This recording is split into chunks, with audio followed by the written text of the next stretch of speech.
ज्यादा उकसाव नहीं बहुजनों को, न तो एक दिन बहुजन जाग जाएगा ना तो फिर देश में नई क्रांतिकारी आएगा। कौन है चिराग? कौन है चिराग? केंद्रीय मंत्री। अरे कौन है चिराग? वही संपन्न दलित आरक्षण छोड़ दो, वही चिराग। इनका जमीर नहीं जागा था। ये कह रहे हैं कि मुझको बिहार के लोगों ने बुलाया, बिहार के लोगों ने लगता है कि इनको न्योता देवे गया था कि आ जाइए बिहार का मुख्यमंत्री बनिए। पहले इस्लाम पाकिस्तान की राजनीति कर रहे थे क्या? जीतन राम मांझी जी की जो अपने आप को कहते हैं कि दलित की पार्टी है, तो उनका आंकड़ा उठा के देख लीजिए।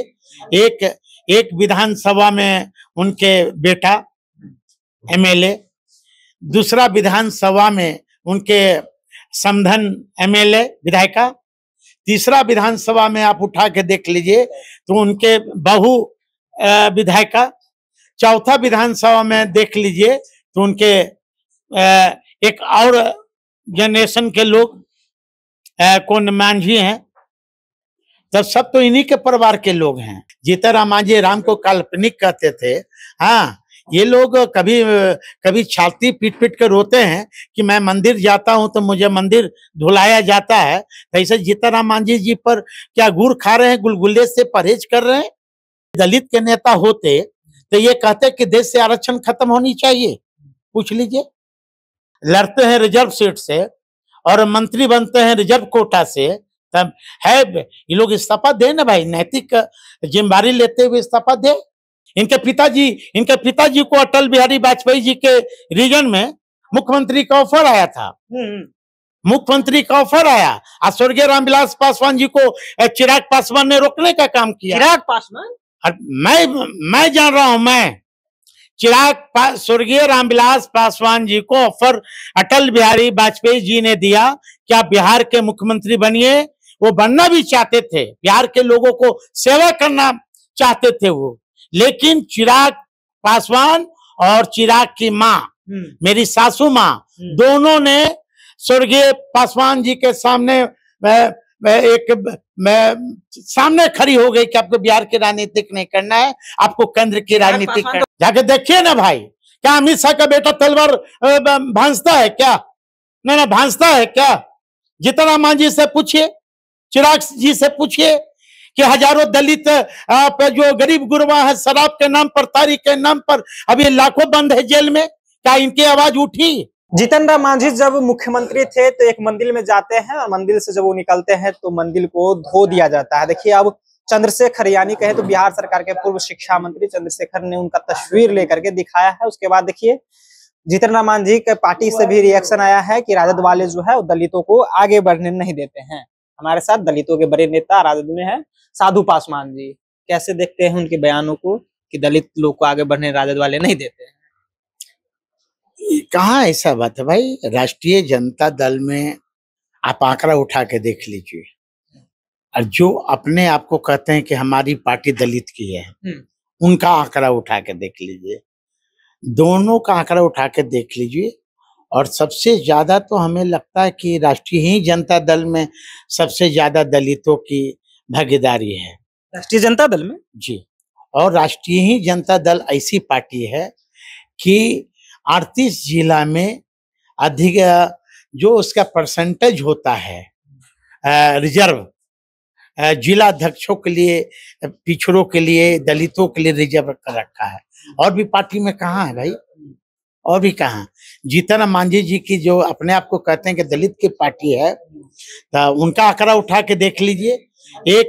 एक विधानसभा में उनके बेटा एमएलए, दूसरा विधानसभा में उनके समधन एमएलए विधायिका, तीसरा विधानसभा में आप उठा के देख लीजिए तो उनके बहू विधायिका, चौथा विधानसभा में देख लीजिए तो उनके एक और जनरेशन के लोग कौन मांझी हैं, तो सब तो इन्हीं के परिवार के लोग हैं। तो क्या इनके यहाँ दलितों का पूछ है क्या? इनके साथ इन्हीं के सभी तो दलित ही है ना, जितने भी उनके विधायक। भाई दलित है तो फिर आप क्यों कर रहे हो कि मुसहर समाज अंतिम पैदान पर बैठा व्यक्ति है? सब तो हक आप मार रहे हो। तो कह रहे हैं कि मुसहर के लिए हमने किया है, अपने समाज को लिए किया है। क्या किया भाई बताइए ना? वो मुख्यमंत्री थे, किसी अन्य किसी डिप्टी सीएम बनेंगे उनकी किसी अन्य जो मुसहर समाज के लोग हैं उनको टिकट नहीं मिलना चाहिए उनके दल से।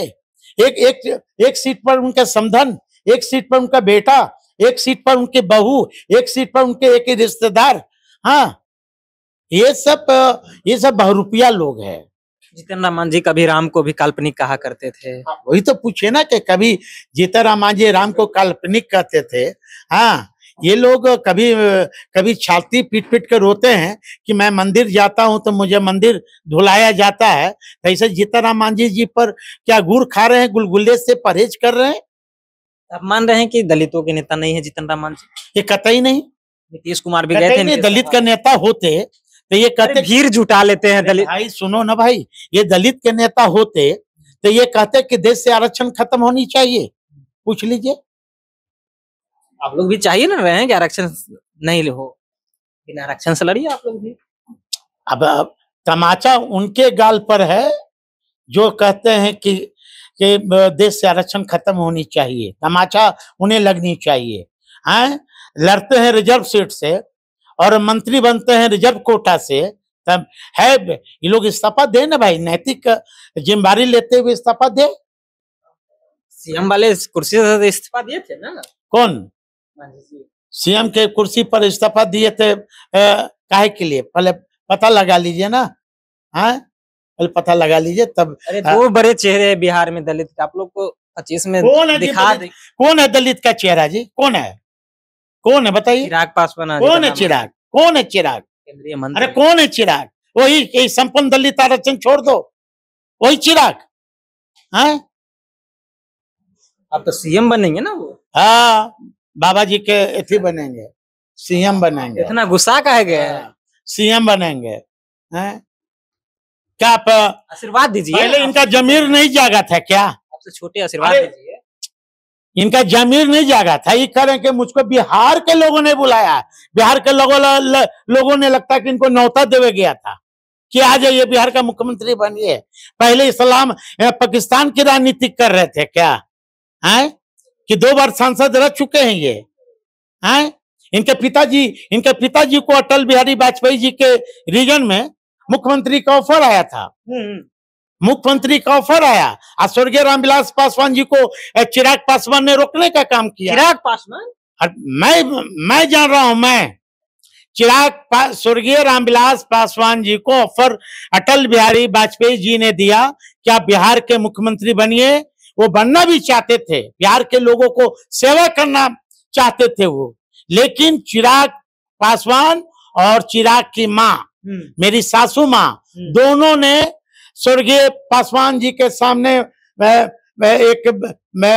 सामने खड़ी हो गई कि आपको बिहार की राजनीति नहीं करना है, आपको केंद्र की राजनीति करना। तो कह रहे हैं ना कि मेरे पिताजी केंद्र की राजनीति करते थे। अरे भाई पहले वो बात तो सुनो। आप दी भ्रमित बिहार के लोगों को क्यों कर रहे हैं? पहले तो अपने पिता को रोक दिए कि आपको बिहार की पॉलिटिक्स नहीं करना, आपको केंद्र की राजनीति करना। फिर आपके कहां से जमीर जग गई बिहार की राजनीति करने के लिए? यहाँ नो वैकेंसी। यहाँ तेजस्वी यादव ऑलरेडी बिहार के लोग, सभी जाति धर्म के लोग इन्हें मुख्यमंत्री दिल में बसा लिया है कि हमारा तेजस्वी यादव टेस्टेड मुख्यमंत्री है। इन्होंने वादा किया कि हम नौकरी में बैठाने से होगा कि ईवीएम पर दबाने से होगा। अरे इन्होंने वादा किया कि मैं नौकरी दूंगा, नौकरी दिए। यही भारतीय जनता पार्टी, झूठा क्रेडिट आप लोग लेना चाहते हैं हर बार। यही भारतीय जनता पार्टी के लोग अच्छत बांटने का काम कर रही है। जनता पार्टी के लोग राम मंदिर का अच्छत, आप जिसकी बात कर रहे हैं, हमारे बहुजनों को अच्छत, राम मंदिर का अपमान कर रहे हैं। बहुजनों को अच्छत बांट रही है, हमारे बहुजनों को तलवार दे रही है। एक तरफ हमारा नेता तेजस्वी यादव हाथ में कलम और किताब दे रहे हैं, नौकरी दे रहे हैं। ये सबसे पूछिए ना, कहाँ दलित को तलवार बांटा गया? जाके देखिए ना भाई। क्या अमित शाह का बेटा तलवार भांजता है क्या? नहीं, भांजता है क्या?